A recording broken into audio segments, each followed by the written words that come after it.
Logarithmic and exponential equations. So let's solve log base 3 of 3x minus 1 equals 2. So for most of these problems, I will use the definition of logarithm. So I'm going to rewrite this in exponential form. And that'll be 3 squared equals 3x minus 1, or 9 equals 3x minus 1. And now we'll just solve for x. Add 1 to both sides, 10 equals 3x. Divide both sides by 3, and x equals 10 thirds. We do need to check this. We need to make sure that 3 times 10 thirds minus 1 is greater than 0. This argument right here.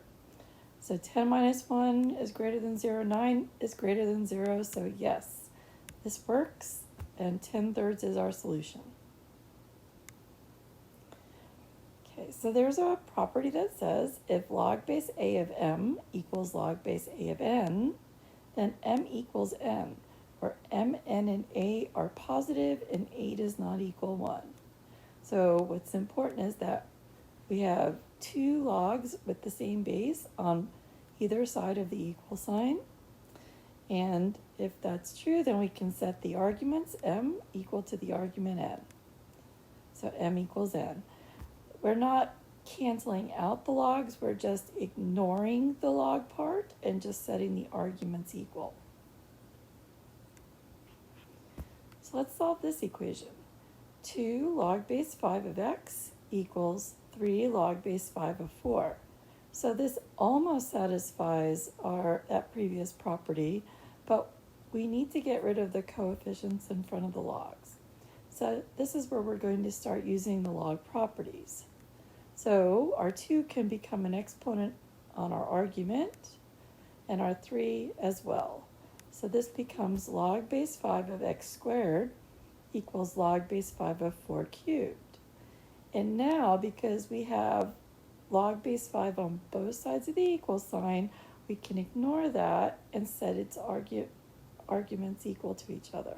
So x squared equals 4 cubed, or x squared equals 64. Solving for x, let's take the square root of both sides, and that means x equals plus or minus 8. But x, as our argument, needs to be greater than 0. So that means we cannot have negative 8, and x can only equal 8. That is our solution.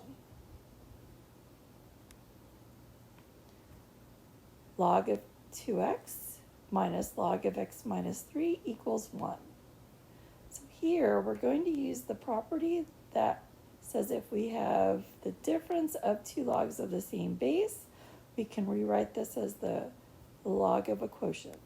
So we can rewrite this as log of 2x over x minus 3 equals 1. And now I'm going to rewrite this in exponential form. So remember, the base of the common log, when we don't see a base written, is 10. So this is 10 to the 1 equals 2x over x minus 3, or 10 equals 2x over x minus 3. Our LCD is x minus 3, and I'm going to multiply both sides of the equation by that. So I get 10 times x minus 3 equals 2x, or 10x minus 30 equals 2x. I'll subtract 10x from both sides. Negative 30 equals negative 8x. I'll divide both sides by negative 8, and x will equal negative 30 over negative 8, or 15/4. We do need to check this. We need to see if 2 times 15/4 is greater than 0, and then we need to check to see whether 15/4 minus 3 is greater than 0. So 2 times 15/4 is 15/2, which is positive. It's greater than 0, so that works. And 15/4 minus 3, I can rewrite the 3 as 12/4. So 15/4 minus 12/4 is 3/4, which is true, because 3/4 is positive. So x equals 15/4 is our solution. Log base 4 of x squared minus 9 minus log base 4 of x plus 3 equals 3. So here we're going to do the same thing. We're going to rewrite the difference of these two logs as the log of a quotient. So log base 4 of x squared minus 9 over x plus 3 equals 3. I'm going to factor my numerator. So x squared minus 9 factors to x plus 3 times x minus 3. And then I'm going to cancel out the x plus 3's. So we have log base 4 of x minus 3 equals 3. And now I'm going to rewrite this in exponential form. 4 to the third power equals x minus 3, or 64 equals x minus 3. I'll add 3 to both sides. X equals 67. Checking it in our arguments, x squared minus 9 and x plus 3, we get 67 squared minus 9. Is that positive? Yes, like I can tell without even calculating it, so it's okay to not calculate it as long as you're checking that. And then 67 plus 3 is also positive, so it works out. So x equals 67. Log base a of x plus log base a of x minus 2 equals log base a of x plus 4. So let's rewrite the left-hand side as the log of a product because we're adding two logs here. And then we can use the property that has the log with the same base on both sides of the equal sign. So first on the left, log base a of x times x minus 2 equals log base a of x plus 4. And now we do have log with the same base a, on both sides of the equal sign. So we can ignore the logs and set the arguments equal.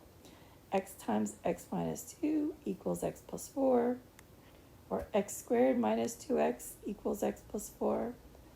I'll subtract x from both sides and subtract 4 from both sides. So x squared minus 3x minus 4 equals 0. This factors to x minus 4 times x plus 1 equals 0. I'll set x minus 4 equal to 0 or x plus 1 equal to 0. Adding 4, I get x equals 4. Subtracting 1, I get x equals negative 1.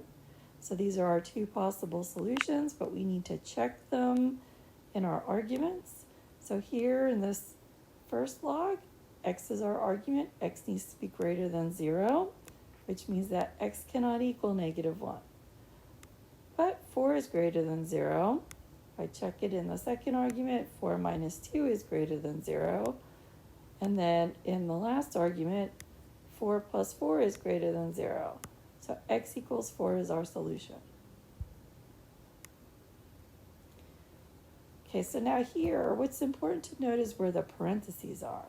So we have log base 3 of x, parentheses squared, minus 5 times log base 3 of x equals 6.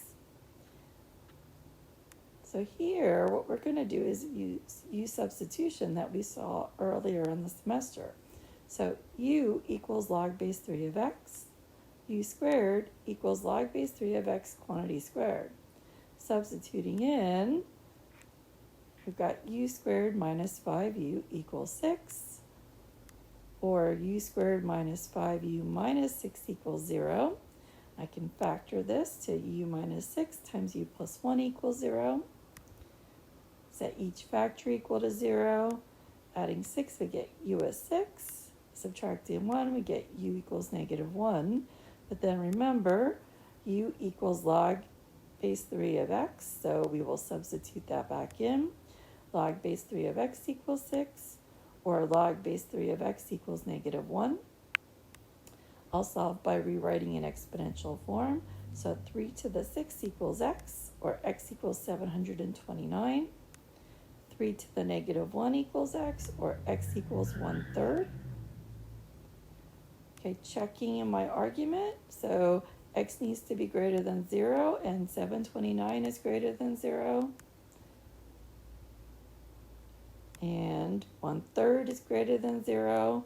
So both of these, 729 and 1/3, both of these are possible solutions. 3 to the x equals 14. So here we want to solve for the exponent. So we're given an exponential equation. Now I'm going to rewrite it in log form. So log base 3 of 14 equals x. And this is our exact solution. Or if we enter it in a calculator, we get that x is approximately equal to 2.402. So if you're asked for an exact solution, you would enter log base 3 of 14.